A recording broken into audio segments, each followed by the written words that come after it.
Number 1. Hello guys, this is the scream you heard, and today I'm doing 5 true scary stories. There might be a couple like muff ups in this because it's my first one, so I hope you guys enjoy. So this was quite a few years ago.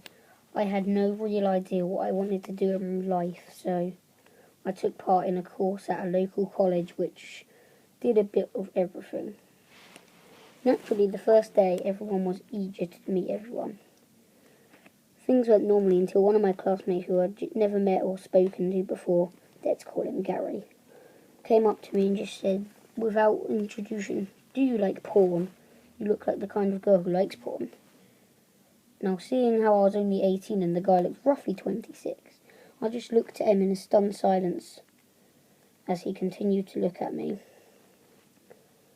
The rest of the year carried on without an incident until Gary one day asked me, still remembering this strange and highly inappropriate introduction,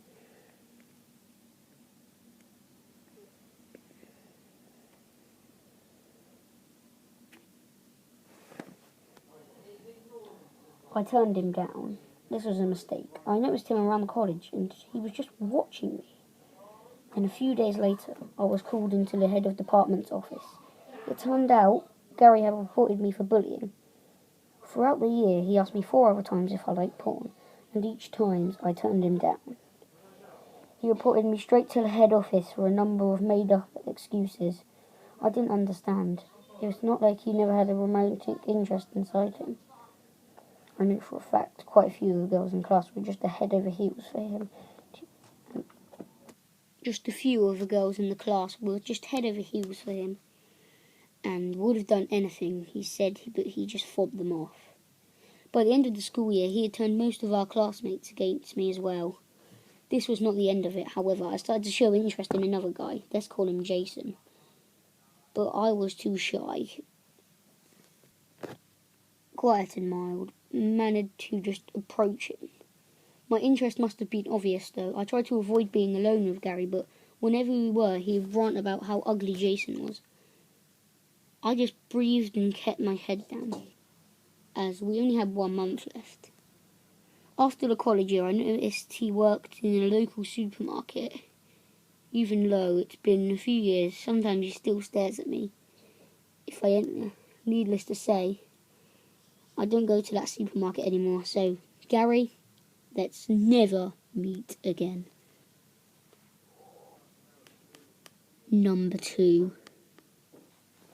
Okay, so I've been checking out the stories on here for a while, and I've decided to submit my own. I live in a smallish village, and I'm a Malteser lover, so I often go to my convenience store for a fix, and one day I was in the store, just browsing the chocolate delights and deluxes, when I smell something. I just shrug it off as bleach or something, and I go to the counter to pay for my Snickers bar. And the way to the counter is placed, you can see a little bit of the black room, which is basically a storeroom for all the shit in a convenience store has. So I'm standing there waiting for the store dude to give me a change, and then I see a dead dog in the back room. Needless to say, I never go there anymore, just get my stuff from the petrol station down the road. Number 3. So, my story takes place in the summer of 2015. I was a naive girl who thought the world was rainbows and butterflies. So, when a middle-aged bald guy followed us around our small town, I thought nothing of it. That night I received a text from an unknown number saying, "You look lovely today. Want to come over to my house?" Over the course of a few weeks, I would get texts like that non-stop throughout the day, some saying I was wearing that day or what I was doing. I got scared. I would jump whenever someone ever even touched me. This guy sent vulgar pictures, even some face pics.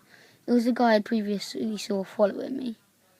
The message just got increasingly worse. He told me that he would like to rape me and stuff like that. Eventually, I went to my brother, just saying that with what he told me and that. Crying, I told my dad, and my dad rang the police. Due to only having my dad and brother, they were extremely protective. due to the messages being the bad dad slips me off. Live with my granddad over 600 miles away. It's been a year and I still get nightmares. So, creepy guy, let's never, ever meet again. Number 4. So guys, if I muff it up at this part, please tell me in the comments because this is a long story, so yeah, let's get on with the story. When I was a child, I saw myself as somewhat mature than others. I'm sure most children did. Because of this, I felt the obvious thing was to hang out with my older brother and his friends. I didn't know that was such a bad idea until I did. This was consist of multiple occasions where we're hanging out with my older brother and all his friends showed me that it was a bad idea. My brother is what some would call a trouble child. He'd often beat up my younger brother to loud screamo music. I don't mean like a wrestling, I mean hard, punching, kicking, choking. The whole deal. He claimed he was making him stronger and preparing him for mosh pits or something like that. He was also really into drug use. At first it was like marijuana, which I have no problem with now, but at the time I was just told it was bad as methyl heroin. Unfortunately, marijuana was just the beginning. Later he began taking what he friends called Red Devils, which was actually a cough and cold medicine, which may sound less harmful than other things, but he overdosed on it twice. And one of his friends almost died in my bedroom while they were taking it. My mother had to rush them to the hospital. Anyway, I lived on the junkier side of town, that's where my brother would meet his first 2 friends, Eric and Stefan. I don't remember much about Eric very well. He was a tall, lanky boy with dark hair that went slightly past his shoulder blades. I think he was half Native American, which wasn't uncommon in the area, seeing as there was a reservation nearby. Anyway, this is the friend that would introduce my brother to the numerous other friends. He would meet them at the local library and they would do what normal kids stuff, play RuneScape on the computers, ride their skateboards, whatever. He often brought my brother and I with him, mostly because my mum made him, and I thought it was cool. He and his other friends thought I was annoying, so one day I'm at the library with my older brother. His friends aren't really paying much attention to me because I'm just an annoying little girl or whatever. They were kind of rude, except for one of my brother's friends, which I don't know the name of. I think he was older than my brother or 2 or 3 years. This would make him 5 years older than I was. I was 8, so he must have been around 13 or 14.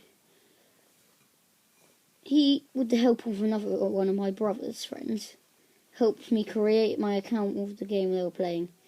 He showed me the basics of the game. I liked him much more than the other boys, so when I saw him at the park behind the library a few days later, I was happy to play with him. I guess I should have found this a little weird, but I was just glad to have a friend, seeing as I didn't have that many friends. I got made fun of at school for the clothes I wore, but how quiet I was. Not to mention the girl that had beat me up every day after the bus dropped us off, but that is another story. Anyway, so me and this guy, we'll call him John, are playing in the park, going down slides, running around the grass, normal kid stuff. This was 10 years ago, and cell phones were not as common as they are now, and even if they were, my mum would not have been able to afford one. We walked into the library to get a drink from the water fountain and realised it was getting late. My mum expected me home at 7 p.m. for dinner, and it was nearing that time. I tell John that I have to go home now for dinner, and I was going to get in trouble if I was late. As we were walking out of the library, John informs me that he actually knows a shortcut to my house. I felt relieved. There was no way I would be late home now. We walk across the street and behind an old abandoned building which led to an alleyway which I recognised was behind me the bar. It was covered in graffiti and smelled like urine. There are many places like this in the town due to the weird structuring of the buildings, so it didn't really freak me out until I noticed there wasn't an exit. Not to mention that we were going east to my house and we were 6 blocks south. As I was going to exit, John stops me and says, "Hold on," so I stop. "Yeah, we need to hurry, my mum will ground me if I'm home late," I say, so I start to walk back towards the way we came in. He grabs my arm and stops me. He walks closer and said, "I can't really move," which kind of freaks me out. "Wait, you have to do something for me first," he says. Okay, so maybe he wants me to buy him a chocolate bar. What else could I possibly give him? I'm only 8. I look at him confused for a second, then he tries to move his hand towards me. What I called when I was 8 my privates. I stop him and say, "You can't do that." Now I'm really scared. Nobody can see us. We are completely out of view. What is he going to do to me? He says, "Just for a second." I have no idea what to do. I figure if I let him, he might let me go home. So I say, "Fine," for a few seconds. And he does. That's all he did. He put his hands down my pants. He literally wanted to touch me for a few seconds. Okay, he removed his hand. And I thought it would be okay to leave. So I start to move forward to the door. And he says, "No, now through your pants." Now, I'm starting really freaking out. I've been told stories about this kind of stuff. I don't talk to strangers. This could happen. I figured out my mum meant adults. And certainly people I knew, let alone my brother's friend, wouldn't do this kind of thing to me. My eyes widen as he started to move his hand upwards. This is when I push his arm away and start running as fast as I can out of there. He chases after me and I'm just about to catch me. When I get to the opening of the alleyway onto the sidewalk, I don't dare turn around and just keep running. And when I got past the block, I stop, turn around, and he isn't there. Despite this, I run all the way home. Don't tell anyone, not even my mum. Thankfully, I ran when I did. Things could have gone much further. I don't know what it is about a 13-year-old boy who wants an 8-year-old girl, but I am glad. I don't want to stay to find out. So, John, let's never meet again. Number 5. 1 or 3 very weird, or at least in my opinion, they're weird. Things that have happened to me in my life. I'm 22 years old now, but at the time in my life I was around 13 or 14. I'll start off by saying we just built the house where we were living at a year before this. It was me, my mum and stepdad. We lived in a little town called Georgetown, Georgia. The house sat on 2 acres with trees scattered around randomly throughout the yard. In our backyard, an acre back, was a very large ditch that ran across the property. It was like a wooded barrier between us and the peanut field on the other side of that ditch. One morning, as I'm about to head to school, I had to feed my dog, Foxy. She was a German Shepherd mixed with a Husky, but looked exactly like a dingo. Like no shit. She was a calm dog, but always walked towards me while wagging her tail happily when I came outside, especially when she had food, but this morning she didn't pay me any attention.